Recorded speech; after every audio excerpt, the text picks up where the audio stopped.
Gökteki güneşin yerdeki hali, ona sorsam fıstık gibi yani. Delirtiyor beni hep bu hali, of anam of. Kafesten uçan kuş misali, tanımaz ne engel ne de mani. Bana göre bu aşk bitti yani, of anam of.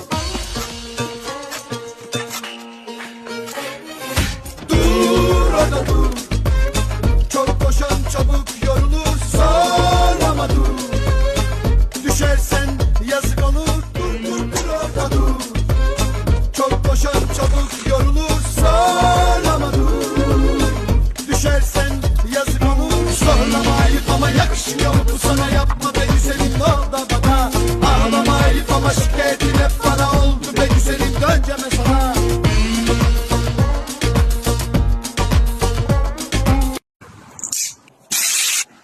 Uyingizni ishini yiqiladigan darajada qilsa, kunduzi uxlamasdan tomingiz ustigacha sipirib, hamma ishingizni qilib, osh ovqatingizni qilib, oyijon mendan rozimisiz desa ham, siz hayotda rozi bo'lmaysiz.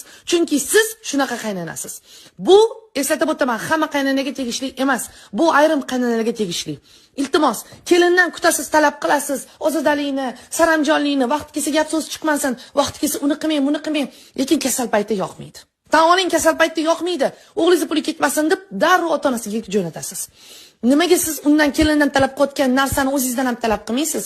Men ham onadek qabul qilsin, men ham uni bag'rimga bosing, keyin bunday yaqinroq ke bolam bunaqa qiling deyishni o'rniga siz vaqt kelsa o'zingizni hayotingiz bilan solishtirasiz. Bizda unaqa bo'lgan, sizlarda bunaqa. Bizda bunaqa bo'lib kechirasiz. Sizni shunaqa bo'ladigan paytingiz, o'sha davringiz, o'sha hayotingiz hammasi Alloh tomonidan belgilab qo'yilgan taqdiringiz. Uni shu paytda tug'ilishi va shu hayotga to'g'ri kelishi bu ham Alloh tomonidan berilgan taqdiri.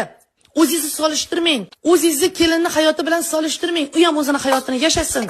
Agar nimadirdan ko'nglingiz to'lmayotgan bo'lsa, sekin olib bolam, iltimos qizim, jon bolam, mana shuni shunaqa qilib qo'ying deb chiroyli tushuntiring. Ikki og'iz so'z bilan bo'ldi. Unga shuni o'zi yetadi. Bag'ringizga oling, bolam bo'tam qiling, keyin u ham sizni onadek hurmat qiladi. Qarz ikki qo'ldan chiqadi. Men aytaman, kelin bo'lish qiyin emas, qaynona bo'lish qiyin. Chunki qaynona vaqti kelsa oilani gullatib yuboradi, vaqti kelsa oilani barbod qilib yuboradi. Menga o'xshab ikkita bolali bor. U yoqdan uylarni tozalaysiz, bolalaringiz bu yoqdan o'rtganidan enangiznikini ko'rib dodir sodir qilib yurgan o'rtoqlarim bormi sizlar? Bir payt uyga kirib qarasam, gulla yashni sevimli o'yinchoqlarim deb hamma yoq o'yinchoqlarni yayib tashlab, "Voy bolajonim, bu go'zallikni men ko'rdim, boshqalar ko'rmasin" dedim-da yig'ishtirib oldim. Keyin esa bolalarni pastga tashlab, o'zim kiyinib chiroyli bo'lib, asablarimni tinchlantirish uchun yo'l oldim. Hamda men aslinikini ko'rib qolgan, shu yerda ham pand berdi. Ishlatish uchun arzonroq parashyut olaman deb o'ptim, skladga kelib olpanim. "Hey, o'l bilan o'ptimchi ekan, donaga bu narxda bermaydi, pulim ham yetmaydi" deb duxum tovonimga tushib ketdi. Chunki bu sklad ifot parashyutga tegishli bo'lib, bularga Turkiya, Eron va Xitoy davlatlaridan birinchi qo'l bo'lib yuklar prямо kirib kelar ekan. Ifot parashyutda 30 xildan oshiq mahsulotlar bo'lib, barcha turdagi kir yuvish vositalari va parfyumeriya mahsulotlari bor ekan. O'rtoqlar, to'g'risini aytinglar. Original parashyoklar qimmat bo'ladi deb arzonrog'ini ishlatib yurganmidinglar? Mana endi ifor parashyokda siz izlagan sifat siz kutgan narxda bo'ladi. O'zi ham xursandligimdan bir dunyo narsa oldim. Ana endi sizlar kutgan daqiqalar uyga borib raspakovka qilamiz. Ishoninglar qizlar, garderobimga kiyim taxlasam ham bunaqa maza qilmayman. Lekin shunaqa narsalarni raspakovka qilsam juda maza qilaman. Hamma mahsulotlar 100% original. To'g'risini aytsam, bu mahsulotlar o'zidan ham ko'ra hidiga maza qilaman-da. Mana bu tayt hidi alohida mavzu bo'lsa, o'sha trenddagi Eron parashyuklarining hidiga hushimdan ketay dedim. Hidi shunaqangi gupillab chiqyapti, oldida dudfurini atri ham holva bo'lib qoldi. Og'zimni ko'pirtirib maqtanib, oxirida ifor parashyokni nomerini qoldirishga qaror qildim. Optin narxlarda parashyok kerak bo'lsa, shu nomerlarga telefon qilaverasizlar. Keyingi reyslarda ko'rishguncha xayr, bu videoni parashyut jinnilarga yuborib qo'yamiz. Расскажи, Снегурочка, где была? Расскажи-ка, милая, как дела? За тобою бегала Дед Мороз, пролила немало я горьких слез. А ну-ка, давай-ка плясать выходи. Нет, Дед Мороз, нет, Дед Мороз, нет.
O'tib ketadi, lekin qanday o'tib ketganini faqat siz bilasiz. Qanchadan qancha kechalar uxlolmay chiqqaningizni, ko'z yoshingizni hech kim ko'rmaganini, ichingizda qanday so'zlar qolib ketganini hech kim sezmaydi. Ular faqat natijani ko'radi, lekin jarayonni his qilmaydi. Shunaqa. Butun olamning yagona egasi, mutlaq hokim bo'lgan, gunoh va xatolardan yiroq bo'lgan pok zot, Robbim. Yana men qarshingda senga tavakkulim ortidagi niyatlarim bilanman. Robbim, avvalo meni qiz, opa, singil, rafiqa, ona, kelin va jamiyatga kerak inson qilib yaratganing uchun shukr. Ha, men bu rollarimni har doim sen xohlagandek bajara olmayman, lekin qilayotgan amallarimdan sen rozi bo'lishingni so'rayman. Allohim, bugun senga ber deb emas, menga nima xayrli ekanini o'zing bilasan demoqchiman. Aslida doim shunday deyishim kerak, lekin bandamanda buyukligingga ishonib ber deyaveraman. Senga hayotimning har jabhasida duolar qilaman. Hozir esa uyimga, oilamga so'ramoqchiman. Allohim, uyimizga buyukliging qadar barokatni, dengiz tomchilari qadar mehrni, sahrodagi qum zarralari qadar sevgini o'zing rozi bo'ladigan darajada xayrli qilib qo'ygin. Yorimni vafosini, muhabbatini, jismini, jonini, ko'zlari va qalbidagi oshiqligini men uchun san roziliging qadar qo'rg'onlab qo'ygin. Zero qalblar sohibi o'zingsan. Oila a'zolarimiz bilan qalblarimizni iliqlik va rahm-shafqat bilan siylagin. Uyimizning har burchagida rahmatingni yog'ilib turishini istayman. Bizga sovuq qalbni eritadigan nozik tuyg'ularni singdirgin. Har kunimizda bizga sakinatni, xotirjamlikni mezbon qilgin. Oilamizdan yurtiga baraka olib kiradigan, xalqiga nur bo'ladigan farzandlar ulg'aysin. Olamlar Parvardigori, sen eshitguvchisan va javob berguvchisan.